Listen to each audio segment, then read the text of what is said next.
Hello guys, welcome back to my YouTube channel Standout Classes. So today I'm going to continue chapter 4 measurement of national income, and finally we are on numericals of national income. In this video I will be today starting with the numericals of national income.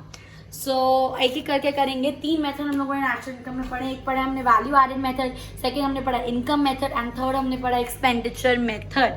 So in this video I will be discussing few numericals with you guys. Obviously मैं सारे numericals आपके साथ solve नहीं कर सकती हूँ, but ये मेरा प्रॉमिस है मैं हर टाइप का न्यूमेरिकल जरूर आपके साथ सॉल्व करूंगी, क्योंकि अब देखो थियोरेटिकल नॉलेज हमने पूरी ले ली. चैप्टर 2 से लेकर चैप्टर 4 तक हम कंप्लीट थ्योरी अभी तक पढ़ते हुए आ रहे हैं. अब उसको न्यूमेरिकल्स में एक्चुअली अप्लाई कैसे करना है अब मेन टास्क है. आई होप चैप्टर 2 से चैप्टर 4 तक आपको डिटेल में अच्छे से समझ आ गया होगा. एंड ट्रस्ट मी, अगर वो चीज़ अच्छे से समझ आ गई तो अब नेशनल इनकम करने में आपको 1% प्रॉब्लम नहीं होगी. So today I am going to start solved examples. थोड़े से सॉल्व्ड एग्जाम्पल्स मैं आपके साथ डिस्कस करने वाली हूँ. वैल्यू एडेड के यू हैव, आप अपनी बुक में देख सकते हो, आई थिंक 23 सॉल्व्ड एग्जाम्पल्स हैं आपके पास. नो वैल्यू एडेड के 19 सॉल्व्ड एग्जाम्पल्स आप लोगों के पास हैं, आप बुक में चेक कर सकते हो. तो मैंने कुछ सिलेक्टिव क्वेश्चंस पिकअप करे हैं यहाँ पर. जैसे मैं सॉल्व्ड एग्जाम्पल 2 आपके साथ डिस्कस करूंगी, then solved example 6, solved example 7, solved example 12, solved example 16 and solved example 17.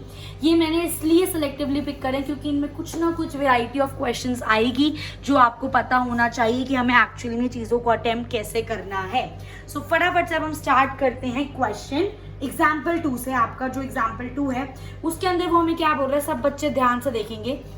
From the following information given below, हमें क्या कैलकुलेट करना है, value added by firm A and firm B. अब मैं आपको ट्रिक्स बताती हूँ कि आपको एक्चुअली में नेशनल इनकम के न्यूमेरिकल सॉल्व कैसे करने हैं. और जब आप क्वेश्चन सॉल्व करने से भी पहले इंपॉर्टेंट है क्वेश्चन को एनालाइज करना, क्वेश्चन को समझना. तो जिस तरीके से मैं जो बोलूँगी, जिस तरीके से मैं क्वेश्चन को सॉल्व करूँगी, वही बिल्कुल वैसी चीज़ें आपके माइंड में आनी चाहिए क्वेश्चन पढ़ने के बाद. तो प्लीज़ ध्यान से देखना.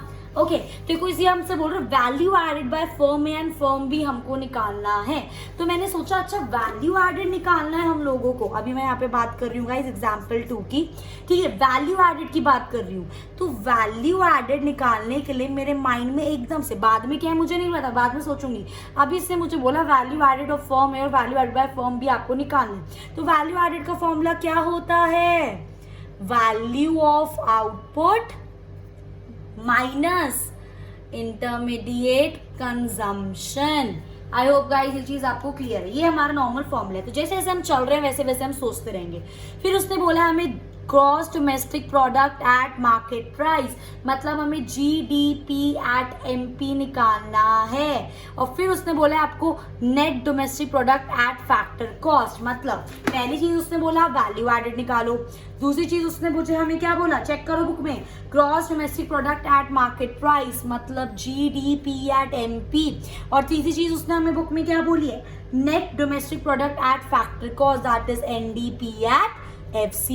ये इनिशियल्स दिखाने मैंने आपको चैप्टर 2 में ही सिखाया था. तो अभी तक हमने ये पढ़ लिया कि हमें क्या क्या चीजें निकालनी है. अब उसके बाद देखते हैं हम लोगों को क्या क्या क्वेश्चन में गिवन है. ध्यान से सारे बच्चे चेक करेंगे.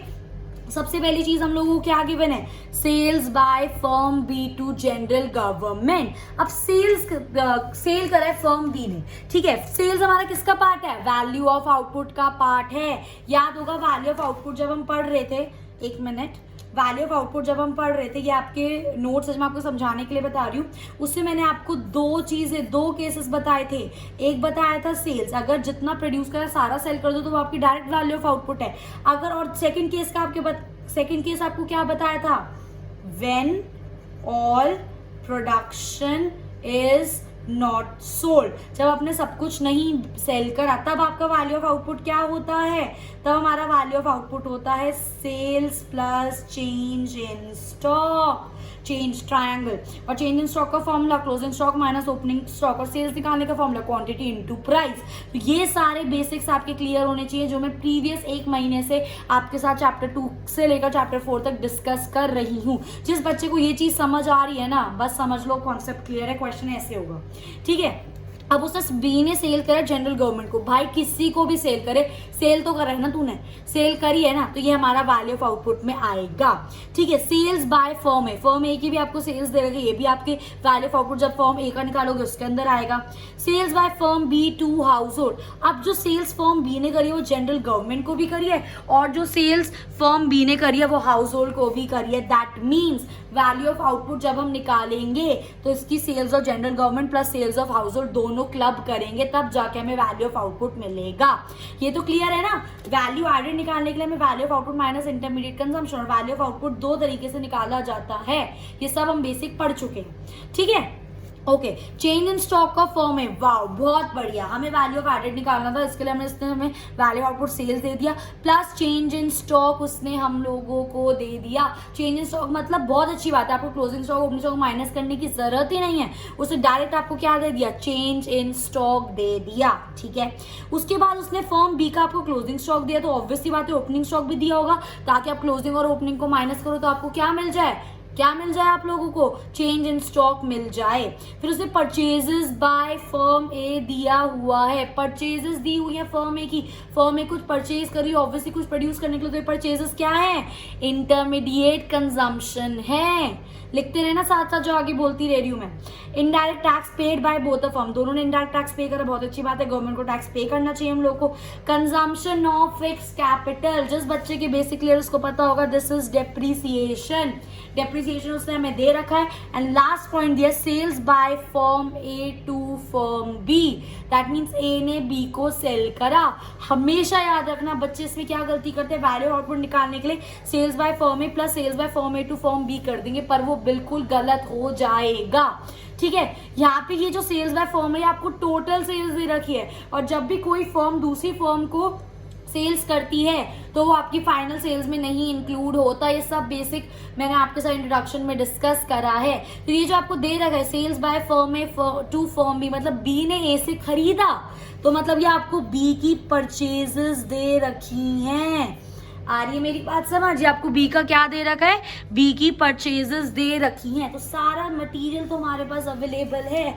अब सब बच्चे ध्यान से चेक करेंगे कि हम एक्चुअली में क्वेश्चन सॉल्व कैसे करेंगे। ठीक है, तो अब आप बुक में देखेंगे हमने पूरा क्वेश्चन अच्छे से पढ़ लिया, और जिस तरीके से मैं करूंगी उसी तरीके से आपको सॉल्व करना है। आपको बुक के सोल्यूशंस देखने की बिल्कुल जरूरत नहीं है, आपको कोई फॉर्मूला रटने की बिल्कुल जरूरत नहीं है, अगर कॉन्सेप्ट क्लियर तो अपने फॉर्मूलाज हम खुद क्रिएट करेंगे। तो सबसे पहले मैं यहाँ पर बात कर रही हूँ, सबसे पहली जो मैं चीज निकालने वाली हूँ that is value added by firm A. Firm A की वैल्यू एडेड निकालनी है, मैं शॉर्ट फॉर्म्स यूज करूंगी पर आप शॉर्ट फॉर्म्स मत यूज करना, ये मतलब value added, value added form A की निकालनी, तो फॉर्मूला क्या होगा हमारा, value of output minus intermediate consumption. ठीक है, अब वैल्यू ऑफ आउटपुट आपका फर्म ए का कितना है, जितना उसने सेल्स करा टोटल वही हम ले लेंगे, तो ये हमारा कितना है 500, देखो ना यहाँ पे गिवन है आपको सेल्स बाय फर्म ए 500। ठीक है, पर इसके अलावा आपको एक और चीज दी हुई है फर्म ए की, that is change in stock of firm A. तो देखो ये रहा आपका फॉर्मूला, दैट मीन्स अगर आपको चेंज इन स्टॉक दे रखा तो वैल्यू ऑफ एडेड आप कैसे निकालते हो, sales plus change in stock, तो सेल्स ये आपका सेल्स हो गया, प्लस आप इसमें चेंज इन स्टॉक करोगे अपना जो कि आपका कितना है 20, माइनस करोगे इंटरमीडिएट कंजम्पशन। इंटरमीडिएट कंजम्पशन मतलब जो ए ने खरीदा, परचेजेस ए की इंटरमीडिएट कंजम्पशन है, जैसा कि मैंने अभी आपको बताया था। तो कितने की परचेजेस करी ए ने, 320 की परचेजेस करी हैं। अब आप इसको सॉल्व कर दोगे तो आपका आंसर कितना आ जाएगा, 500 प्लस 20, 520, 520 में से 320 गया 200, और ये सब आपको कौन से टर्म में गिवन है, करोड़ में। तो आपका वैल्यू एडेड बाय फर्म में आ गया 200 करोड़। आ रही है मेरी बात समझ। सेम तरीके से अब हम क्या निकालेंगे, value added by firm B. ध्यान से सारे बच्चे चेक करेंगे। अब हमें क्या निकालना है, सेकंड जो चीज हमें इसके अंदर निकालनी है that is value added by firm B. अब अगेन आपको वैल्यू एडेड निकालनी है तो क्या करना पड़ेगा, वैल्यू ऑफ आउटपुट में से इंटरमीडिएट कंजम्पशन को माइनस करना पड़ेगा। ठीक है, अब वैल्यू ऑफ आउटपुट के लिए आपको क्या दे रखा है, यहाँ पे सेल्स दे रखी है। अब देखो इसके अंदर आपको बी ने गवर्नमेंट को भी सेल करा है, बी ने हाउस होल्ड को भी सेल करा है, प्लस उसके बाद आपका चेंज इन स्टॉक भी आपको निकालना पड़ेगा क्योंकि इसके अंदर आपको क्लोजिंग स्टॉक ओपनिंग स्टॉक दोनों दिया हुआ है। तो हम इसको एक काम करते हैं, सबसे पहले इसका वैल्यू ऑफ आउटपुट निकाल लेते हैं। इसका वैल्यू ऑफ आउटपुट मैं अलग से निकाल रही हूँ क्योंकि थोड़ा सा बड़ा है। क्या हो जाता है, वो हो जाता है sales plus change in stock. आप पूरा लिखेंगे, शॉर्ट फॉर्म में नहीं लिखेंगे। सेल्स इसने गवर्नमेंट को कितनी करी है आपकी 100, प्लस इसने हाउस होल्ड को कितनी सेल करी है 350 plus change in stock. Change in stock क्या, closing stock minus opening stock.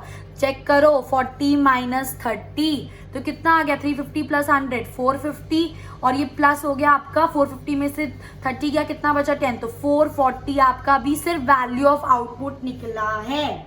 बात आ रही है मेरी समझ। अब वैल्यू ऑफ आउटपुट आपका निकल गया, अब इसके अंदर से आप क्या माइनस कर दोगे 460 होगा, 450 प्लस 10 460, ये आपका क्या आ गया वैल्यू ऑफ आउटपुट आ गया। अब वैल्यू ऑफ आउटपुट में से हमें इंटरमीडिएट कंजम्पशन माइनस करना पड़ेगा। चेक करो ना, यही तो फॉर्मूला है, माइनस इंटरमीडिएट कंजम्पशन। तो value of output 460 minus intermediate consumption मतलब बी ने कितना खरीदा। और लास्ट पॉइंट में आपको दे रखा है 10th point, that is sales by firm A to B, मतलब बी ने ए से इतना खरीदा। तो कितने की परचेजेस करी 200 रुपए की परचेजेस करी। तो 460 में से 200 गया, 260 crore is your answer. I hope guys ये चीज आपको बिल्कुल अच्छे से क्लियर है। तो इसके जो फर्स्ट हमारे 2 पॉइंट्स थे वैल्यू एडेड, हमने फर्म ए का भी निकाल दिया और फर्म बी का भी निकाल दिया। आई होप गाइज ये चीज आपको बिल्कुल अच्छे से क्लियर है, ठीक है।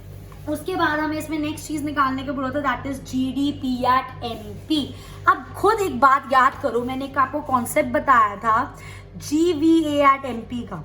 जीवीए एट एमपी का मतलब क्या होता है, मतलब हर फर्म कितना ऐड कर रहा है, कितनी वैल्यू ऐड कर रहा है, that is GVA eight MP. और अगर मैं हर फर्म की वैल्यू का समीशन कर दूं, हर फर्म जितना ऐड कर रहा है उसको सम कर दूं, तो मुझे क्या मिल जाता था जीडीपी एट एमपी। बिल्कुल सही बात। तो खुद देखो यहाँ पर हमें जीडीपी एट एमपी निकालना है। फर्म ए का जीवीए एट एमपी हम निकाल चुके, वैल्यू एडेड फर्म ए की 200 करोड़ है, वैल्यू एडेड फर्म बी की 260 करोड़ है। तो इसका जीडीपी एट एमपी कितना आ गया, इन दोनों का समीशन नहीं हो गया, आपको लिखना पड़ेगा value added of firm A plus value added of firm B. तो वैल्यू एडेड ऑफ फर्म में कितना था आपका 200 करोड़ और plus value added of firm B कितना आपका 260 करोड़। तो टोटल कितना हो गया ये 460 करोड़। तो ये आ गया आपका GDP at MP. I hope guys ये चीज आपको बिल्कुल अच्छे से क्लियर है। अब नेक्स्ट हमारा कॉन्सेप्ट आता है, आपको क्या निकालना है NDP at FC. That means ध्यान से देखेंगे सारे बच्चे, हमें जीडीपी एट एमपी से किस में जाना है, एनडीपी एट एफसी है एमपी है एफसी में। ये कन्वर्जन प्रीवियस चैप्टर्स में बहुत अच्छे से हम लोगों ने पढ़े हैं।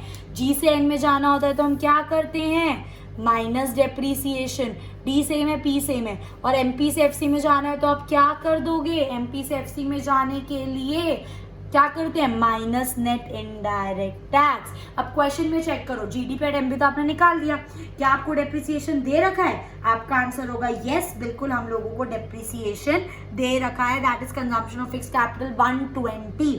क्या आपको नेट इनडायरेक्ट टैक्स दे रखे हैं, आपको नेट इनडायरेक्ट टैक्स नहीं दे रखा पर आपको इनडायरेक्ट टैक्स दे रखा है। तो बच्चों नेट इनडायरेक्ट टैक्स निकालने का फॉर्मूला क्या होता था हमारा आईटी, मतलब indirect tax minus subsidies.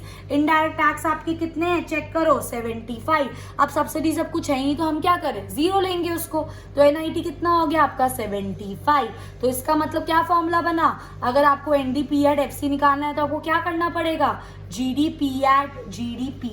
GDP at MP में माइनस करना पड़ेगा डेप्रीसिएशन, माइनस करना पड़ेगा एनआईटी।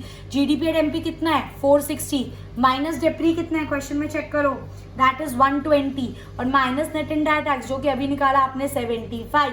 सॉल्व करो 460 में से 120 आपका सब्ट्रैक्ट होगा और 460 में से 120 गया कितना बचा 340 में से 75 गया कितना बचा 265 करोड़। मुश्किल था ये क्वेश्चन, कोई इसमें ऐसी चीज थी जो मैंने आपको अपनी प्रीवियस वीडियोस में ना पढ़ाई हो, एक भी चीज ऐसी है मुझे बता दो।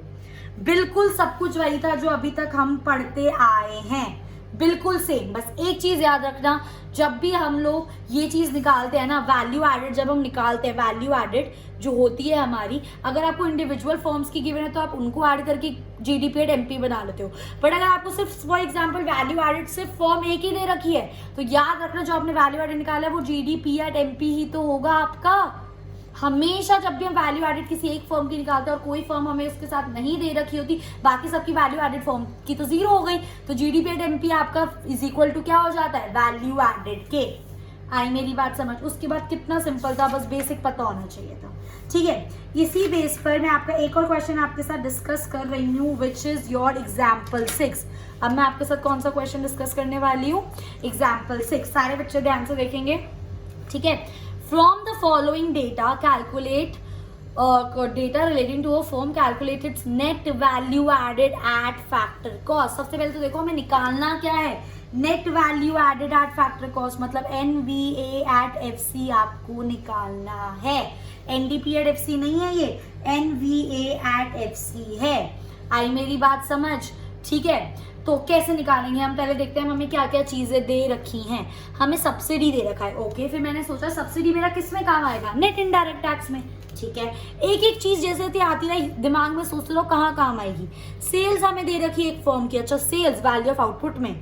डेप्रिसिएशन दे रखा है, कन्वर्जन में काम आएगा।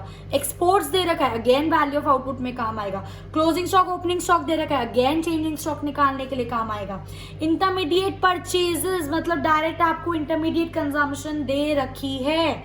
उसके बाद बोला है purchase of machinery for own use, खुद के लिए परचेज ऑफ मशीनरी करा है, ओके। और उसके बाद दिया है आपको इंपोर्ट ऑफ रॉ मटेरियल। आई मेरी बात समझ? ये चीजें आपको दे रखी है। तो एक मुझे बात बताओ, जो चीजें आपको दे रखी है तो आप इससे क्या निकाल सकते हो, वैल्यू एडेड निकालोगे। बिल्कुल, वैल्यू एडेड हम इससे निकालेंगे। तो वैल्यू एडेड को, क्योंकि एक फर्म की बात हो रही है, अभी बताया तो मैं लिख सकती हूँ क्या, GVA एट MP। क्या निकलेगा आपका, वो GVA एट MP तो निकलेगा। वैल्यू एडेड की बात कर रहे हैं ना हम, तो जब भी एक फर्म का वैल्यू एडेड निकालोगे एक फर्म की, तो आप क्या बन जाएगा, वो आपका GVA एट MP। और GVA एट MP से आपको क्या निकालना है, NVA एट FC। मुझे पक्का पता है, कॉन्सेप्ट क्लियर दिमाग में एकदम से आ गया होगा। G से N में जाएंगे, क्या करेंगे, माइनस डेप्रिसिएशन। MP से FC में जाएंगे, क्या करेंगे, माइनस नेट इनडायरेक्ट टैक्स। ठीक है, तो सबसे पहले तो GVA एट MP निकालो। GVA एट MP मतलब वैल्यू एडेड ही निकाल रहे हैं हम। ठीक है, पर कितनी है आपकी वैल्यू एडेड, फॉर्मूला क्या होता है आपका, वैल्यू ऑफ आउटपुट में से सब्ट्रैक्ट करते हैं हम इंटरमीडिएट कंजम्पशन को। आई मेरी बात समझ? ठीक है, ओके। तो अच्छा, कुछ बच्चे ये सोच रहे होंगे, अभी दीदी ने हमें ये बताया कि जब आप एक फॉर्म की निकालते हो तो वो GDP एट MP होता है। दोनों कॉन्सेप्ट बिल्कुल सही हैं, क्योंकि हमें यहाँ पे इसने बोला है कि आप NVA एट FC निकालो, और आपने क्वेश्चन में देखा कि आपको कुछ एक्स्ट्रा अलग से नहीं दे रखा। एक फॉर्म का हम टोटल वैल्यू एडेड निकालेंगे तो वो हमेशा ग्रॉस निकलेगा और हमेशा मार्केट प्राइस में निकलेगा। और अगर हमें ये बोल देता कि आप इसमें ही GDP एट MP निकालो, तो ये जो आप निकाल रहे हो ना अभी, ये जो चीज आप निकाल रहे हो आपका GDP एट MP ही माना जाता। वो भी आएगा क्वेश्चन में, कंफ्यूज मत हो। अभी के लिए इतना समझो, जो आपका वैल्यू एडेड है वो क्या हो गया, ग्रॉस वैल्यू एडेड, क्योंकि आप एक फॉर्म का निकाल रहे हो तो ग्रॉस निकलेगा और हमेशा मार्केट प्राइस में निकलेगा। मैंने अभी आपको बताया। तो इसके अंदर आपको दो चीजें चाहिए, वैल्यू ऑफ आउटपुट चाहिए और इंटरमीडिएट कंजम्पशन चाहिए। तो वैल्यू ऑफ आउटपुट सबसे पहले हम यहाँ पर कैलकुलेट करेंगे। सबसे पहली चीज हम यहाँ पर क्या कैलकुलेट करेंगे, value of output. Value of output निकालने का हमारा फॉर्मूला क्या होता है, sales plus change in stock. Check करो ध्यान से, सेल्स कितनी दे रखी है, 800 लाख आपको सेल्स दे रखी है। ठीक है, उसके बाद जो आपके एक्सपोर्ट्स है, आप सेल्स के अंदर एक्सपोर्ट को इंक्लूड नहीं करोगे। याद होगा मैंने अपनी प्रीवियस वीडियोस में ये सब चीजें आपको डिटेल में बताई हैं। मैंने आपके साथ केसेस डिस्कस करे थे नहीं करे थे ना।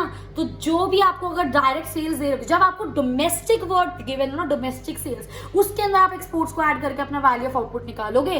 पर यहाँ पर सिर्फ सेल्स देगा, डोमेस्टिक वर्ड कहीं नहीं देगा। तो सिर्फ जो आपकी डायरेक्ट सेल्स है उसके अंदर आपको एक्सपोर्ट्स को एडजस्ट करने की जरूरत नहीं है, वो उसके अंदर पहले से इंक्लूडेड है। तो सेल्स कितनी हो गई आपकी, 800 plus change in stock. Change in stock क्या होगा, closing stock minus opening stock, that is 20 minus 50। 20 minus 50 तो कितना हो गया, ये 800 ये हो गया, प्लस 20 में से 50 गया, कितना बचा, -30। तो 800 में से 30 गया, कितना बचेगा आपका, 770। आई मेरी बात समझ? ये आ गई आपकी वैल्यू ऑफ आउटपुट। अभी हमारा क्वेश्चन सॉल्व नहीं हुआ है। अब हमें निकालना है GVA एट MP। तो वैल्यू ऑफ आउटपुट से हमें इंटरमीडिएट कंजम्पशन को माइनस करना पड़ेगा। कहाँ दे रखी है इसमें इंटरमीडिएट कंजम्पशन, ये दे रखी इंटरमीडिएट परचेजेस, जो कि आपकी कितनी दे रखी है, 500 आपको दे रखी है। उसके बाद एक और चीज दे रखा है, purchase of machinery for own use. वो मशीनरी आपने खुद के लिए खरीदी है, आपने उसको बिजनेस के लिए नहीं खरीदी, तो ये आपके इंटरमीडिएट कंजम्पशन का पार्ट नहीं है। आई मेरी बात समझ। और क्योंकि आपको इसके अंदर डायरेक्ट दे रखा है इंटरमीडिएट परचेजेस, उसके अंदर इंपोर्ट ऑफ रॉ मटेरियल को हम ऐड नहीं करेंगे। जब भी दे रखा होता है डोमेस्टिक परचेजेस, उसके अंदर आप इंपोर्ट्स को एडजस्ट करते हैं, पर इसके अंदर आप एडजस्ट नहीं करोगे क्योंकि डायरेक्ट आपको इंटरमीडिएट परचेजेस दे रखा है। तो आंखें बंद करके उठा लो। तो आपका GV@, MP कितना बन गया, चेक करो। GV@, MP कितना हो गया आपका, वैल्यू ऑफ आउटपुट कितना आ रहा है, 770। अब इसमें से आप माइनस कर दो अपना intermediate consumption. Intermediate purchases direct question में दे रखी है आपको 500, तो 770 में से अगर आप 500 माइनस करोगे तो कितना बचेगा आपका, चेक करो ना, ये बचेगा आपका 270। ये आपका 270 लाख आ गया GV@, MP। पर अभी आपका क्वेश्चन खत्म नहीं हुआ है। आपको क्या करना है, आपको GV@, MP से कहाँ जाना है, NVA@ FC पर। बिल्कुल NVA@ FC पर। तो ये चीज हम सबको पता है, G से N में जाते हैं तो क्या करते हैं हम लोग, माइनस डेप्रीसिएशन, और MP से FC में जाते हैं तो क्या करते हैं हम लोग, माइनस नेट इनडायरेक्ट टैक्स। तो क्या क्वेश्चन में नेट डेप्रीसिएशन तो डायरेक्ट दे रखा है, क्या नेट इनडायरेक्ट टैक्स दे रखा है, डायरेक्ट नहीं दे रखा, पर हमें सब्सिडीज दे रखी हैं। तो आपको जो सब्सिडीज दे रखी हैं, तो आप सबसे पहले नेट इनडायरेक्ट टैक्स निकालो। NIT निकालने का फॉर्मूला क्या होता है हमारा, इनडायरेक्ट टैक्स माइनस सब्सिडीज। अब इनडायरेक्ट टैक्स कुछ दे ही नहीं रखा तो हम क्या करें, 0 माइनस सब्सिडीज आपको कितनी दे रखी है, 40। तो आपका NIT कितना आ गया, -40। आई मेरी बात समझ। अब कन्वर्जन करो। अब देखो ध्यान से, अब हम निकालेंगे NVA@ FC पर। कैसे निकालेंगे हम, GVA@ MP में माइनस करना पड़ेगा डेप्री और माइनस करना पड़ेगा नेट इनडायरेक्ट टैक्स। तो GV@, MP आपका कितना है, 270, माइनस कर दो इसके अंदर से डेप्रीसिएशन जो कि कितना है आपका 30, और माइनस कर दो माइनस और ये नेगेटिव का 40, तो कितना हो गया ये 270 माइनस 30 प्लस 40, कितना आया 270 plus minus minus plus 10। Final answer कितना आ रहा है आपका, 280 lakh. And this is your required answer. आ रही है मेरी बात समझ गाइस, क्या करा रही हूँ, कैसे करा रही हूँ, सर के ऊपर से तो नहीं जा रहा। जिस बच्चे ने प्रीवियस वीडियोस में देखी उसको तो बिल्कुल समझ नहीं आ रहा होगा, बट जिसने मेरी चैप्टर 2 से लेकर चैप्टर 4 तक बिल्कुल वीडियोस अच्छे से पढ़ी है ना, कि एक एक चीज पता है कि क्या था, रटा नहीं है, समझा है, ये करने में बिल्कुल 1% दिक्कत नहीं आ रही है, मेरी गारंटी है इस बात की। ठीक है, तो ये था आपका एग्जाम्पल से। देखो कितना हमारा सोल्यूशन डिफरेंट है आपकी बुक के सोल्यूशन से। तो बुक के सोल्यूशंस को मत चेपना, मत उन पर जाना, नहीं समझ आएगा। ठीक है, उसके बाद मैं आपके साथ एक और क्वेश्चन इस वीडियो में डिस्कस कर रही हूँ, and which is my example 7। Example 7 में इसलिए ले रही हूँ क्योंकि इसके अंदर एक छोटी सी डिफरेंट चीज़ है आप लोगों के लिए। चेक करो क्या लिखा है आपका। हमें बोला एग्जाम्पल 7 में that we have to calculate value of output from the following data. Value of output निकालना है आपको। वैल्यू ऑफ आउटपुट मैंने सोचा भाई कहाँ पड़ा हुआ है वैल्यू ऑफ आउटपुट, फिर याद आया हमारा फॉर्मूला होता था एक वैल्यू एडेड निकालने का। क्या फॉर्मूला होता था आपका, value of output minus intermediate consumption. तो मतलब ये चीज अब आपको निकालनी है। आई मेरी बात समझ, ठीक है, इतना समझ आ गया क्या निकालना है। अब देखते हैं हमें क्या क्या दे रखा है। हमें net value added at factor cost, मतलब आपको NVA@ FC दे रखा है, आपको इंटरमीडिएट कंजम्पशन भी दे रखा है, आपको GST मतलब इनडायरेक्ट टैक्स भी दे रखा है, आपको सब्सिडीज और आपको डिप्रिसिएशन दे रखा है। मैंने सोचा भाई ये कैसे निकालना है, मुझे पढ़ के नहीं समझ आया, तो एक काम करते हैं पहले जितना निकाल सकते हैं उतना निकाल लेते हैं।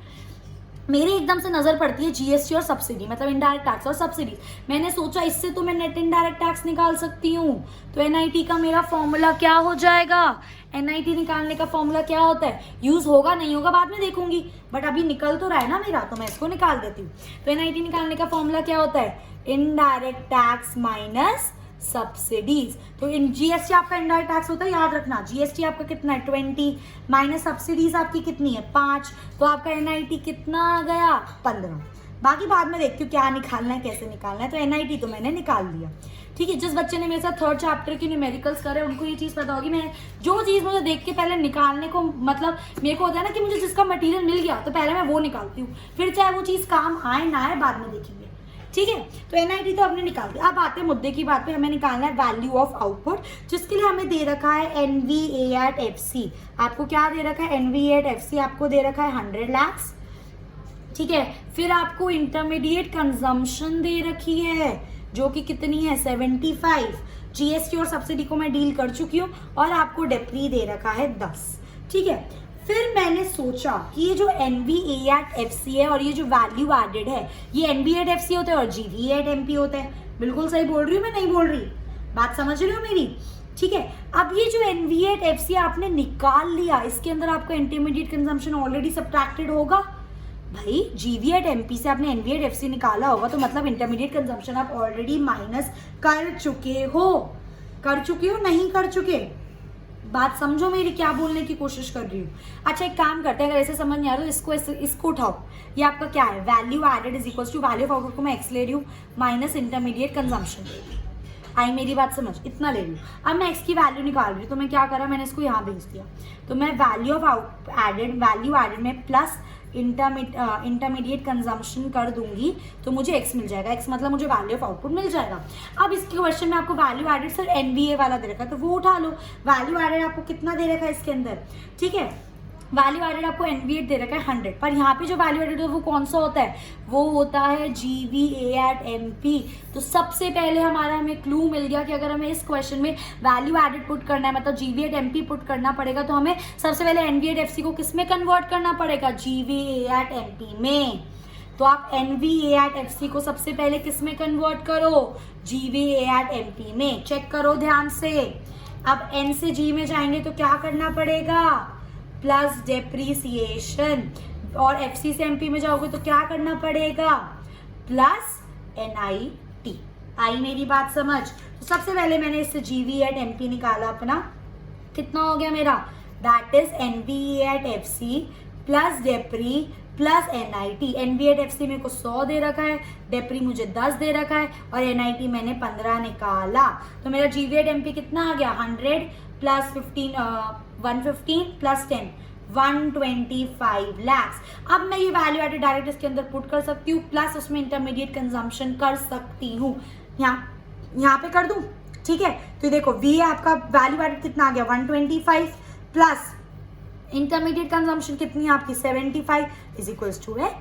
तो 125 प्लस 75 200 लाख हो गया आपका क्या? x, मतलब value of output. I hope guys ये चीज आपको बिल्कुल अच्छे से क्लियर है। तो देख लो, 3 क्वेश्चन मैंने आपको कराए और उसी के अंदर मेरे को 30 मिनट्स लग गए आपको 3 क्वेश्चन कराने में। ऑब्वियसली बात है, नेशनल इनकम का क्वेश्चन बहुत बड़ा होता है यार, बहुत टाइम लगता है एक एक क्वेश्चन करने में। तो मैं नेक्स्ट वीडियो में आपके साथ remaining 3 questions value added method के ही डिस्कस करूंगी। अगर इस वीडियो में आपको कोई भी डाउट हो, कोई भी न्यूमेरिकल आपको ढंग से ना समझ आए हो, तो प्लीज कमेंट करना, या फिर अभी बिल्कुल राइट टाइम है, आप चाहते हो कि मैं आपके लिए कोई पर्टिकुलर न्यूमेरिकल सॉल्व करूं जो आपको नहीं समझ आ रहा हो, मुझे कमेंट करके ज़रूर बताना। मैं नेक्स्ट वीडियो में सबसे पहले आपका वो डाउट क्लियर करूंगी। So if you like my video, please like my channel, share करो with your friends and subscribe Standout Classes. You have not done it yet. I will see you in my next video. Till then, happy learning.